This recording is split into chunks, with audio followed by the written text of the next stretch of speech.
Hello guys, what's up? So just a random vlog naman.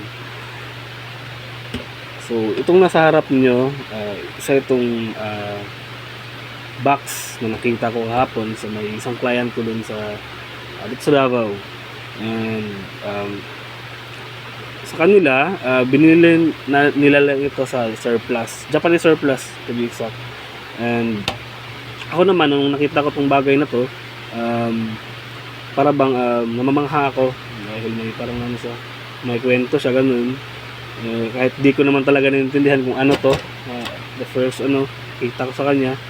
Also yun nga, parang may humihila sa akin na pwersa.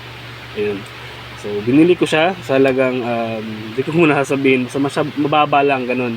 Parang binigay niya lang sa akin nga ano lang.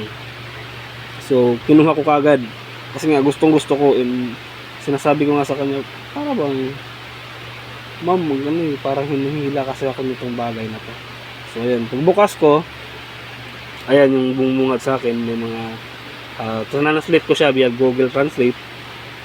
Isa yung Chinese po ito. Ayan, Chinese daw, sabi ni Google.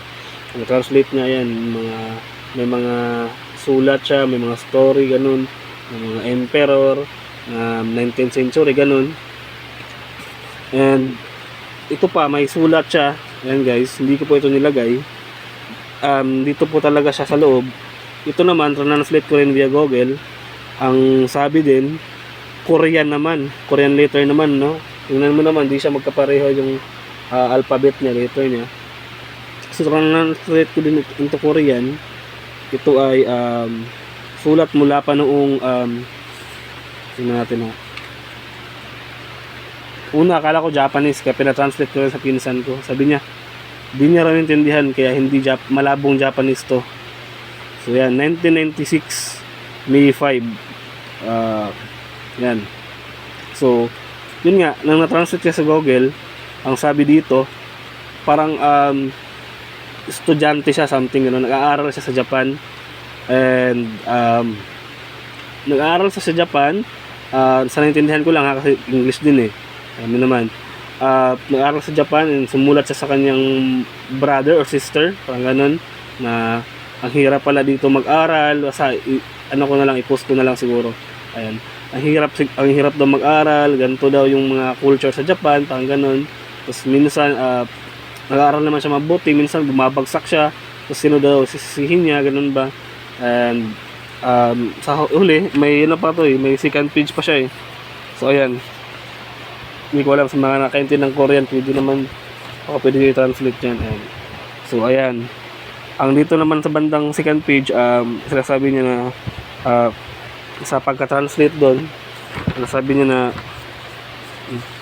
ikaw, may ka naman, brother or sister ba, hindi ko alam kung tinutukoy niya, she or he ba, may 4 or 5 days vacation ka naman, pwede mo dalawin si mama, parang ganun ba, pwede mo dalawin si mama.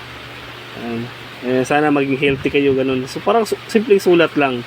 Yun nga lang, sobrang luma na nito, no, 1996 pa. So ayan, hindi ko naman itong vlog na to, hindi ko naman hinihingi kung may halaga siya, ganun. Parang gusto ko lang malaman talaga yung story. So yun nga, gusto kong mapasakin kasi hindi naman ako mahilig sa mga antigo. Ito lang talaga yung mga para sa akin, humihila sa akin na isang bagay. And masaya na rin ako na nalaman na may story siya, may side story siya, at sobrang luma na pala nito.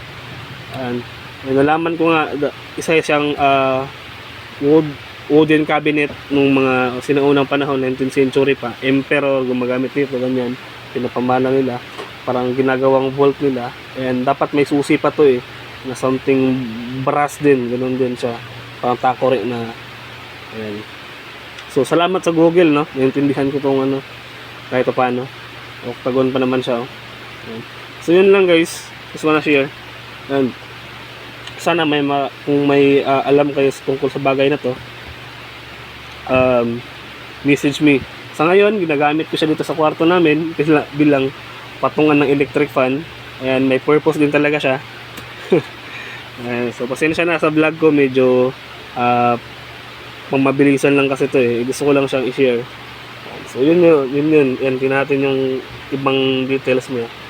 So ayan, yung mga ganyan siya. Di ko lang din mapaliwanag basta may something na puwersa ba, yung para ka nakita ng puppy. Alam mo yun, puta na ang cute, tapos gusto mong yakapin. Parang ganun yung feeling ko sa kanya. And until now, ganun pa din. Magaan pa rin yung loob ko. Ayan. So, hindi ko siya ma-explain talaga ng kung anong nararamdaman ko. So, yun something ganun, parang masaya ka. And may mga butterfly pa siya. Kahit di mo naman talaga naintindihan kung ano to, kahapon, kinabahan talaga ako nito, baka masamang spirito pa ganun. Pero di naman, wala naman siyang bad or negative energy, parang positive energy pa nga eh. So, yun lang. Just wanna share this wonderful experience sa bagay na to. Thank you.